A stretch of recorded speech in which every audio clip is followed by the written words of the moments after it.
Cake? No need for it. Go ahead and toss it out. That's what my husband said on my birthday. And had the audacity to go on a trip with his mistress. I had hoped this would be our last chance. But it seems I was mistaken. I really don't think I can continue living with you anymore. Understood.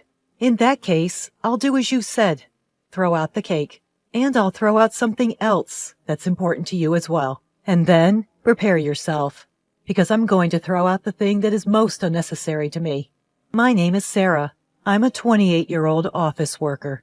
My husband Bob also works in an office, although it's a different company. We don't have any children. Bob and I met a year ago. It was at a party held by a senior colleague from work. I'm rather plain, a bit overweight, introverted, and gloomy. And my hobby is reading comic books. An indoor type of person. So I was invited to the party only to make up the numbers. Also, I knew this, so I didn't join the conversation much and was just drinking my beverage at the edge of the table. Still, out of all the participants there, Bob, who was the most handsome, outgoing, and good at conversing, for some reason, actively started talking to me. Bob enjoys traveling and collecting vintage vinyl records, and he told me stories about his travels and old music, which were really interesting. When it was time to go home, he asked for my contact details, and though I was surprised, we exchanged our contact information on Facebook, and the very next day, he messaged me. I'd like to meet up. Just the two of us next time. I was so surprised that at first, I wondered if this was some kind of punishment game, or if he was going to try to sell me something. But I was happy, so I agreed, and we had a meal together on a later date. After that, he frequently asked me out, and after a few dates, he confessed his feelings for me. I had never had a boyfriend in my life before, so I was overjoyed at my first ever confession and accepted it. And then, about 3 months after we started dating, he proposed, and we got married. I thought it was like a dream that someone as ordinary and boring as me could marry such a wonderful person, and I believed that a happy life was about to start. But as soon as we got married, Bob's attitude completely changed. When we were dating, he was very kind, but once we got married, he started pushing all the household chores on me and would just laze around watching TV or listening to records in his room when he got back from work. I don't know if it's because the volume of the records is loud, but when I call out, "Dinner's ready," he doesn't seem to hear me, and often doesn't come right away, which irritates me. On his days off, he leaves me alone and goes out to play, saying he has plans with friends or colleagues from work. When I say, "Please help me with the household chores a little," he replies, "I'm working, you know." When I tell him I'm working too, "I'd appreciate it if you could at least help with the household chores on your days off," he says, "I'm busy even on my days off because I have to hang out with my friends, unlike you, who don't have many friends because you're so gloomy." Ain't that last remark just awful? Sure, I'm not exactly Miss Social Butterfly due to my personality. I get it, but to say such things to my face? That's just plain rude, ain't it? That was what I thought, but I didn't want to start a fight, so I kept it to myself. Gradually, Bob started nitpicking about the way I cook and clean, and before long, he started hurling insults like, "You should be grateful that a great guy like me even bothered to marry a plain and overweight woman like you." I thought a real gentleman wouldn't say such things to his wife, and would also help with housework. In fact, if he's got issues with the way I clean, I wish he'd at least clean his own room. The only thing he takes care of is his record collection. Also, I love reading comic books, and I've collected quite a few over the years. But one day, I found that all the comic books I had in my room had vanished.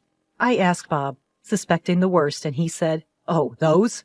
They were in the way, so I threw them out." I can't believe it. Those were important to me. Some of them were even out of print, hard to get. I protested, but he just said, "Well, your comic books were starting to overflow from your room into the living room. Besides, you should outgrow this childish hobby of reading comic books." How dare he criticize my hobbies? Not to mention, throwing away my stuff without even asking me? Unforgivable. If he's going to be this awful and verbally abusive, why did he even marry me? Probably Bob just wanted a free housekeeper, I guess. And when he met me at a party and saw that I was quiet and submissive, He must have thought I was an easy target. Realizing this, I've spent many nights crying in bed. It's manageable now. But if we were to have kids, I shudder to think what the future might hold. One day, a friend told me she saw Bob walking arm in arm with a woman who wasn't me in the hotel district. Just yesterday, he said he was going out to meet a friend. I was under the impression that this friend was a man. What does it mean he was meeting a woman? Could he be cheating? With these suspicions, I hired a private investigator. As expected, it turned out that Bob was cheating on me. The other woman was a junior colleague from his office, a woman named Susan. He had been cheating on me since we got married. Whenever he said he was going out to meet friends or colleagues, it was mostly dates with Susan. How dare he dump all the housework on me and then play around? I'm going to divorce him, I thought, and even consulted a lawyer. But even so, I couldn't completely hate Bob, who allowed even a plain and boring woman like me to dream a little about marriage. So I decided to make one last bet. This coming Saturday is my birthday. If Bob would celebrate the day with me, I thought I would hold off on the divorce. At dinner, I said to Bob, "Bob, do you remember what's coming up this Saturday?" "Huh? Saturday? Is there something special going on?" I was a little shocked to realize that he had completely forgotten. At this point, my hopes were dashed again, but I continued the conversation. "It's my birthday." "Oh, yeah, now that you mention it. Well, it falls on a day off this year, so I was thinking of getting a cake and having it together." "Ah, you promise, right?" "Absolutely do not make any other plans, okay?" With a somewhat praying feeling, Sarah said this to Bob, who seemed reluctant. And then it was the Friday before her birthday. During dinner, Bob said, "I have a business trip tomorrow." "What? Tomorrow is my birthday, and we promised to eat cake together. I've already made a reservation." When I said that, he said, "Well, it's work. I can't help it. Show some understanding for your husband's work. Anyway, I'm going on a business trip tomorrow. It's for 2 days and 1 night, so I'll be back on Sunday evening. Please pack for me." "Well, what about the cake I reserved?" When I asked, "Just throw it away if you don't need it." He casually said, "What is that?" Despite it being my special birthday and going through the trouble of reserving a cake, he so nonchalantly said to throw it away. Is it really a business trip? Feeling suspicious, I checked his smartphone while Bob was in the shower. There, I found his exchanges with his mistress. "Shall we go somewhere on a trip this Saturday for 2 days and 1 night?" "Sounds good. I want to go camping. How about it?" "Then I'll make a reservation at a lodge." "Are you sure your wife hasn't found out? Are you okay?" "I'm okay. She's oblivious. Actually, this Saturday is Sarah's birthday. She said let's celebrate together, but it's a hassle.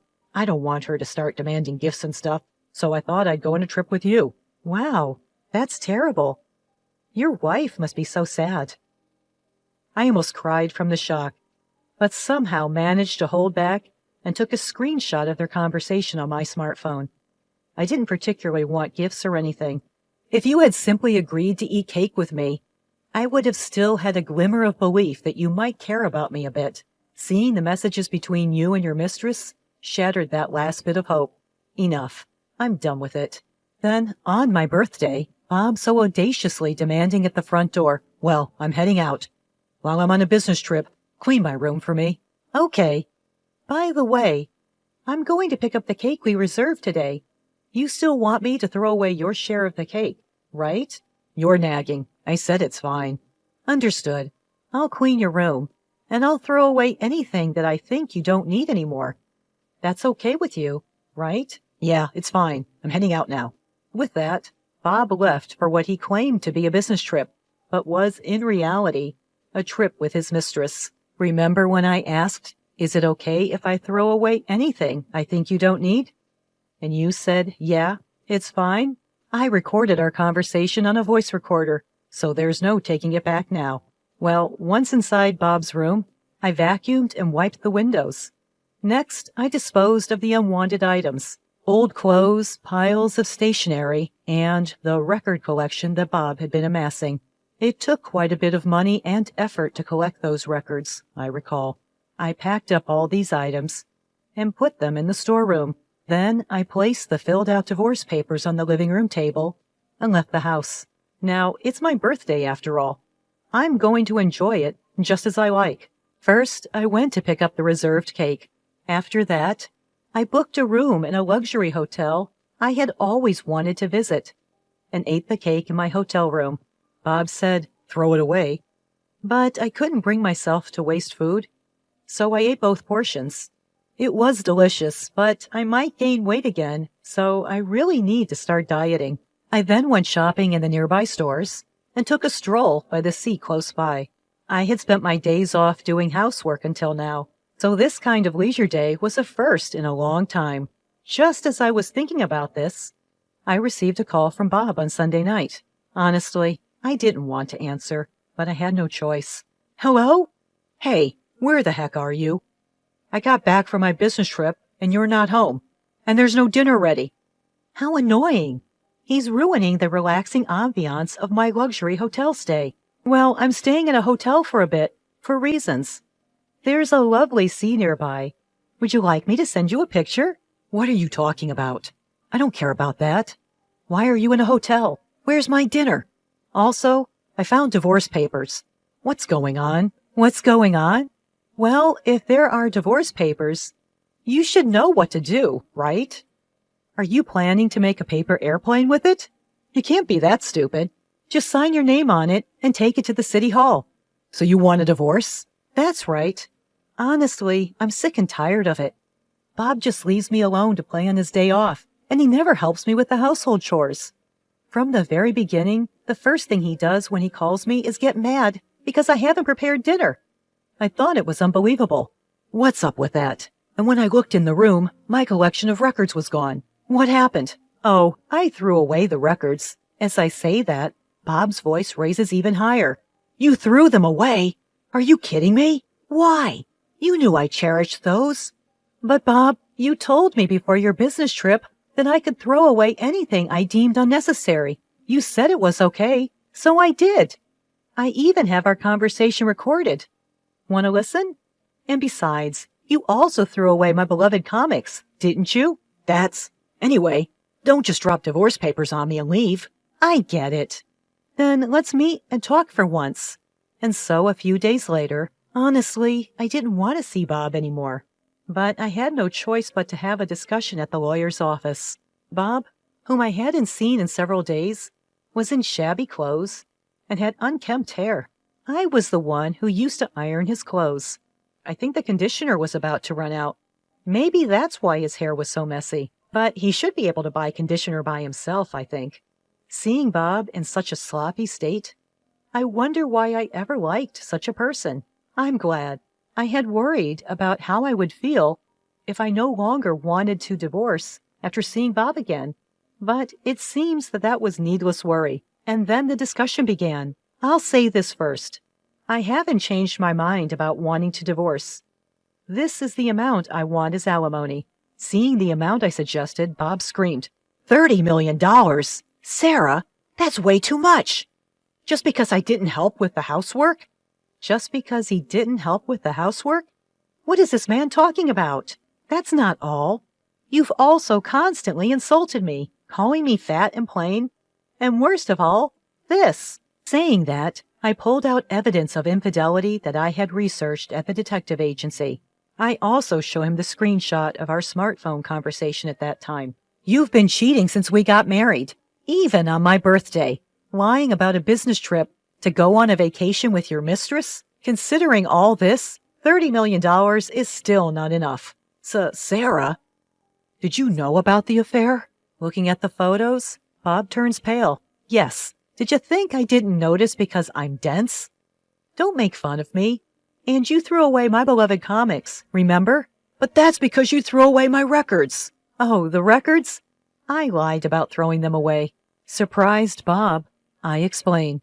Actually, I thought about throwing them away, but I felt it would be too cruel, and I didn't want to be held responsible for throwing them away, so I didn't. The records are stored in the back of the storeroom. What? Seeing Bob's relieved face, I say, why are you looking so relieved? The fact that you threw away my comics hasn't changed. So you should compensate for that. And about the cake, you said throw it away? But I couldn't disrespect food, so I ate both portions. So you didn't throw away anything? When Bob sought confirmation, I told him with a chuckle, there's no need for that. I declared to you, I discard anything I don't need. And I've done just that. Well, actually, I'm about to do it. Huh? Bob seemed unable to comprehend. With a deeper smile, I told him, you. Yes, you. You're the thing I need the least. I'm going to get rid of you completely. Once you understand that, please divorce. There's no way the alimony will be less than this amount. If you argue, it'll be higher. When I said this, Bob pleaded, I'm sorry. I won't cheat anymore. And I'll help with the housework because you're here. Because I'm here? What? So you can go on dates with your mistress without any worry, dumping the chores on me during your days off? No, that's not it. Bob babbled. No matter what you say, I intend a divorce. I don't like holding on to trash because I'm a neat freak, I retorted. After I said that, Bob fell apart, stammering, I'm trash? His expression at that moment was priceless. Afterwards, we divorced. Since the divorce, all communication has been through our lawyer, so I haven't seen Bob since. However, according to stories my lawyer shared, Bob, having left all the housework to me, had no domestic skills. He briefly cohabited with Susan, but apparently she too couldn't do housework. Their place quickly became a mess. Their diet was all over the place. Because they were constantly eating out, Bob started gaining weight, and his once handsome face now looks quite regrettable. It seems Susan broke up with Bob and moved on to another job.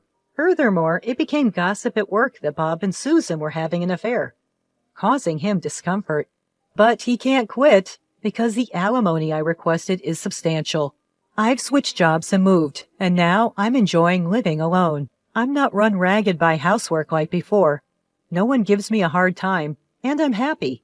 Plus, maybe because I'm not stressed anymore, my face is brighter, and I've been told I look a little thinner.